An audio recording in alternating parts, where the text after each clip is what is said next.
Tonight, police investigating the cause of a fatal crash near Port Augusta. And an Eyre Peninsula Sporting League cancels its 2020 season. From our 7 Spencer Golf Studios, your nightly news with John Hunt begins now. Good evening, everyone. Major crash investigators and SafeWork SA are investigating the cause of a fatal crash at Stirling North near Port Augusta today. A man died after his tractor rolled just before lunchtime. Laura Milovanovic has more. A tragic scene here in Stirling North today, with police are now investigating the causes of a freak accident which claimed the life of a tractor driver earlier today. Emergency services rushed to a private property on the corner of Railway Station Road and Corn Road just before 11:30. Police say a 71-year-old man was crushed by a tractor after it rolled. Ambulance drivers tried in vain to resuscitate the man, performing CPR on him for a number of minutes. Sadly, however, he could not be revived, tragically passing away at the scene. Police say there are no suspicious circumstances surrounding the accident. The incident causing traffic to be delayed, with Railway Station Road between Corn Road and Brook Street closed off to the public for a number of hours. Major Crash and SafeWork SA will continue their investigations into the next couple of days. A report will be prepared for the coroner. Regional sport has been dealt another hard blow, with the Great Flinders League pulling the pin on this year's netball and footy season. There is a glimmer of hope though, with the potential for regional carnivals to be held later this year. Another sport falls victim to coronavirus restrictions. At this point in time, they've decided not to continue with their season. Netball and football for Great Flinders both being scrapped for 2020. The club's making a joint statement this week. And they've certainly put in some framework to ensure that the safety and health and well-being of all players and members is certainly the most important thing. The association says it weighed up whether it could go ahead, including the impact of having no spectators, the financial debt and the extra volunteer work needed. 5 out of 6 clubs voting to scrap the season. I'm sure there'll be a lot of people that are disappointed that there's going to be no football or netball for that region. Port Lincoln's Netball Association also coming to the tough decision to cancel its season as well, but clubs have offered a glimmer of hope with the opportunity to get back on the courts later this year, depending on coronavirus restrictions. We'll look at something like earlier, maybe August, we may be able to get even into the courts to at least have some netball and some trainings as work with the other associations of Eyre Peninsula. Meanwhile, the Northern Areas Netball Association has also made the tough decision to cancel its senior and junior season. Port Lincoln's association says it'll continue to work on getting back on the courts. We'll continue to be out there and promoting netball for later in the season. Nathan Rector, 7 Spencer Golf News. Over a dozen Wyler partygoers have been fined $1,000 each for breaching South Australia's COVID-19 gathering restrictions. Police attended a Wyler Norrie address just after 8:30 Saturday night, finding 13 people celebrating a birthday. 7 women and 6 men aged between 20 and 67 were fined. The visit came hours after police broke up a gathering of 30 to 40 people in the same street. The age-old problem of mobile black spots in regional South Australia could soon be coming to an end. Member for Grey Rowan Ramsey is calling on the public to speak up about how they're affected by this issue. It's vital technology, however, mobile phone reception remains a thorny issue in our region. This could soon change with the federal government program looking to address it. There is a bit of money left over in round 5, which is actually giving us an indication that the current mechanisms are starting to reach saturation point. The member for Frome says the upgrades are much needed. Clare Valley area, Riverton, Tarlee and Rhiney, and those areas there in particular, there is very, very unreliable mobile reception there. He says residents continually contact him frustrated about having no service. Residents are very frustrated, but when the governments, and through the federal government and the state government, put in some funds there to erect these mobile towers, they allocate it down to only one carrier. Now regional communities are being urged to speak up. Asking for public submissions now to say, well, how would you jig this program to get the maximise the benefit? I'm asking people to actually put the stuff in because the process is we put it through the regional development minister, which is Tim Whetstone. And another round of funding is also on the cards. A further $80 million on round 6. And I guess we will assess where we are with national rollout. Shari Hams, 7 Spencer Gulf News.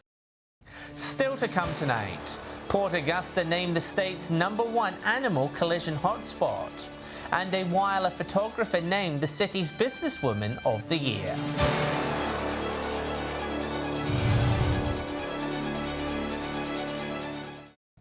Welcome back. New data from insurer Amy shows Port Augusta is South Australia's #1 place for collisions between cars and animals. It wasn't the only place in our region on the list, with Wyler also rating a mention. From now through to August, animal collisions are expected to rise by 15%. Amy Insurance putting out the call to drivers to stay alert. The likelihood of hitting a kangaroo while driving in regional locations is about to increase. Port Augusta labelled the state's hotspot, with Whyalla following closely in third. Animal collisions tend to spike in regional locations, so whether it's Port Augusta or another regional location. What we do know about the locations is there's ample of wildlife activity in the area, and they're also really well populated with plenty of motorists.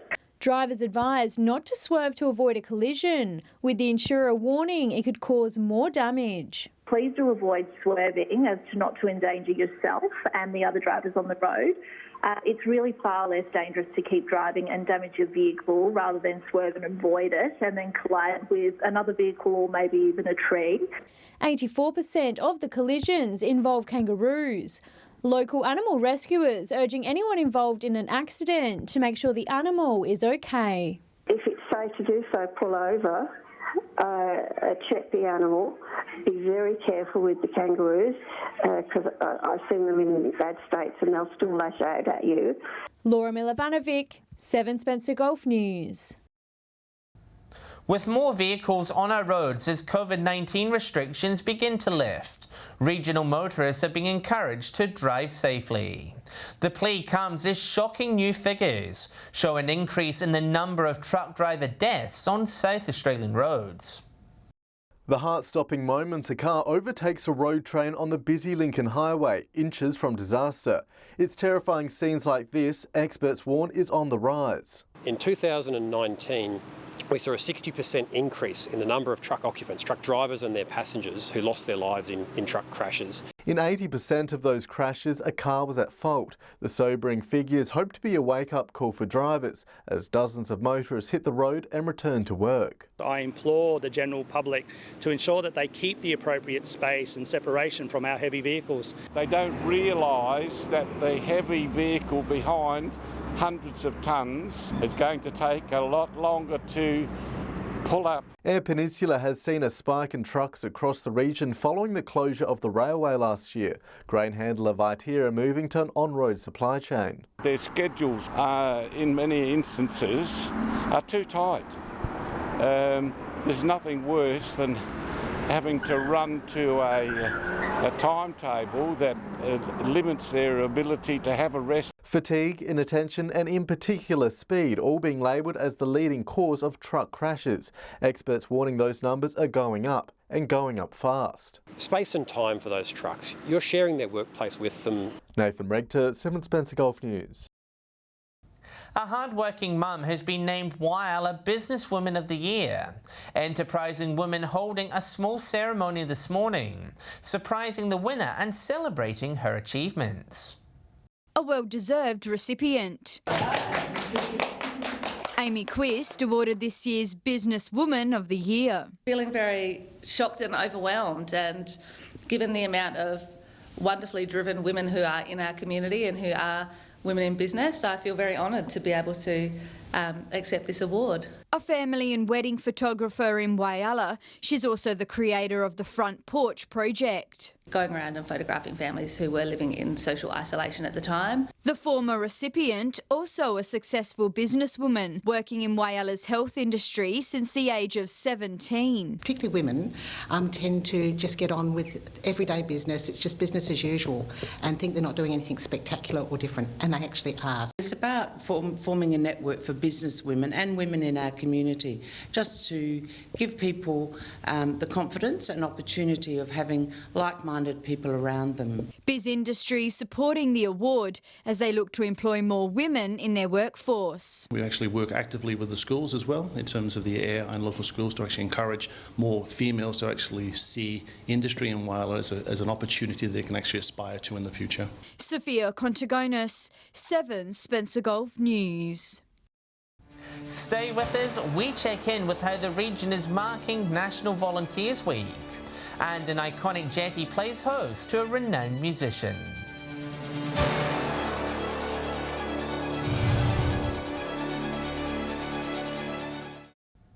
It's been a tough year for South Australian emergency service volunteers who were in demand during the bushfire season.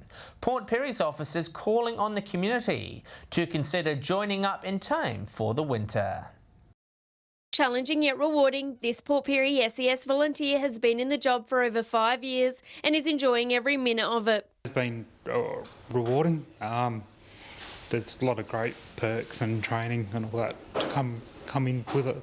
No 2 days are the same, with volunteers called to assist in disasters statewide. A lot of support to the fire services, including running base camps and staging areas and working with them on their general logistics tasks. But commanders say there's also a high demand for support in the colder months. Obviously we respond to storm and flood.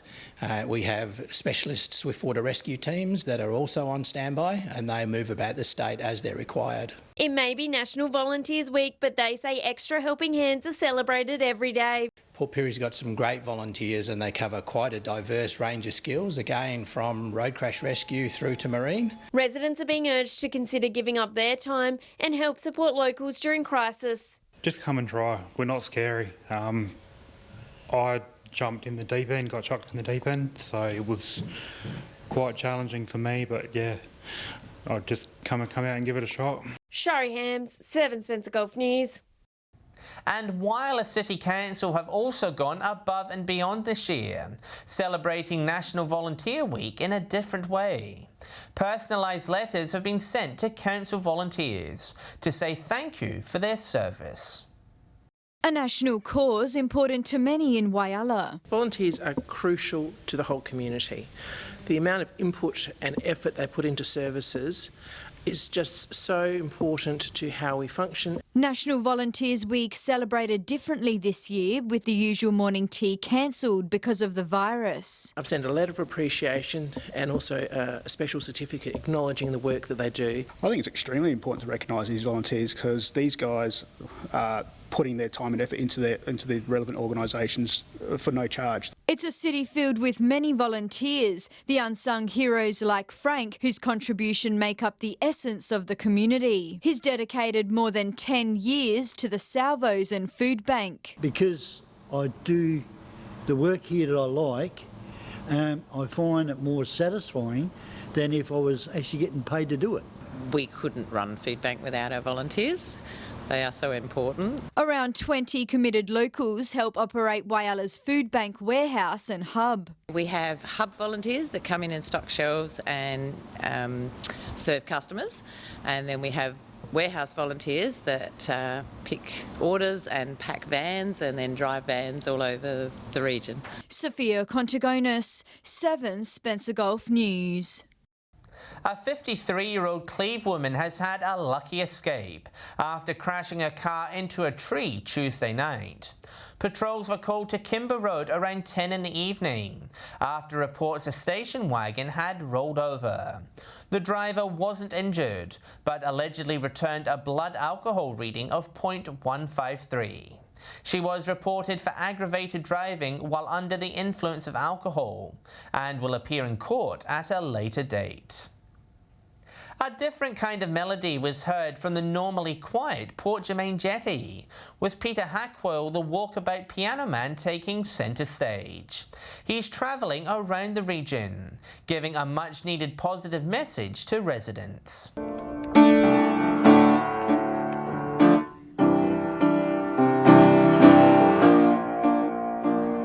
He's now headed to Snowtown to showcase his skills to the community.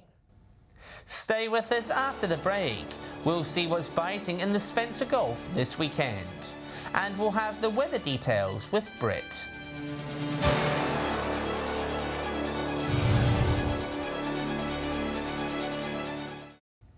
Hello again. Time for a look at what's biting in the Spencer Gulf this weekend. Here's our fishing experts with their tips. Welcome another week around the Gulf Fishing Tips. I tell you what, last weekend I ended up around Wallaroo to have a look at some of the boating action. The boats were coming in, they looked like Dalmatians. There was that many black marks from squid on them, so it was just fantastic. And the King George whiting are going really off at that particular moment from Wallaroo right through to Port Broughton. So they're getting good numbers, good sizes. When we come around to Port Pirie, we're not getting as many numbers, but the sizes are fantastic. And if you're coming back around the Cockle Spit area, there's a lot of garfish out there at the moment. They look like push bite pumps. So that's all we've got this week. We'll see you next week. G'day and welcome to this week's Fishing Tips from Port Augusta, Jewel of the North. Well, our usual winter fishing tips for a very unusual year this year. King George whiting, plenty of those around. Flinders Channel, also right up into Patterson as well. Lots of salmon up and around Patterson and a few snook getting caught. A couple of big flathead along the weed, along the shacks there as well. Yep, squid are everywhere at the moment. The big tip there, drift along the front of the shacks that last half hour when the sun's going down. That'll be your best bet. That's all we have from the Jewel of the North. G'day and welcome to Fishing Tips in Port Lincoln. Locally we've been having some reasonable whiting catches in Proper Bay, along with some squid in there and also a few snook. Over at Boston Island there's been a few garfish caught and also a few smaller tommies as well.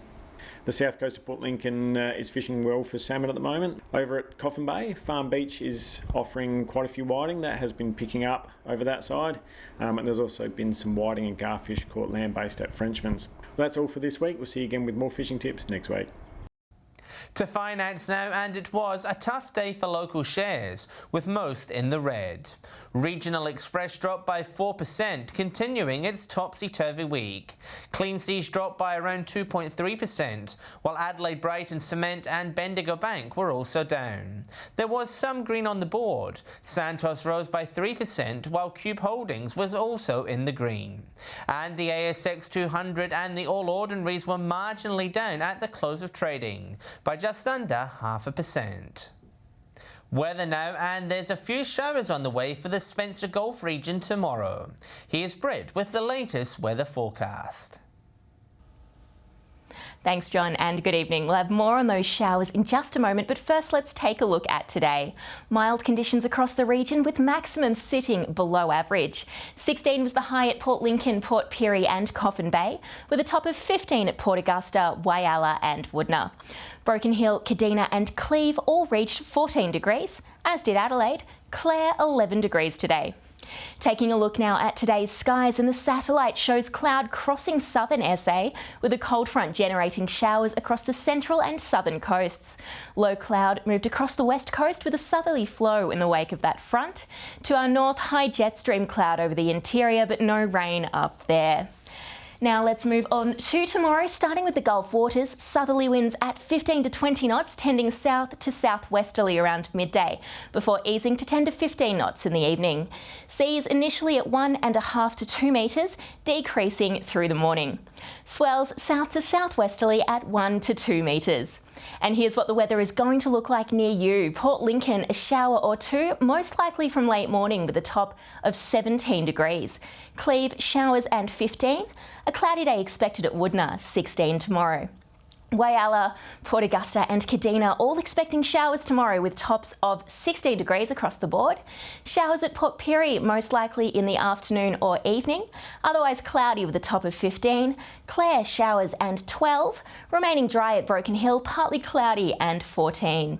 Taking a quick look ahead to the weekend now, with showers expected across the Gulf and at Broken Hill on Saturday.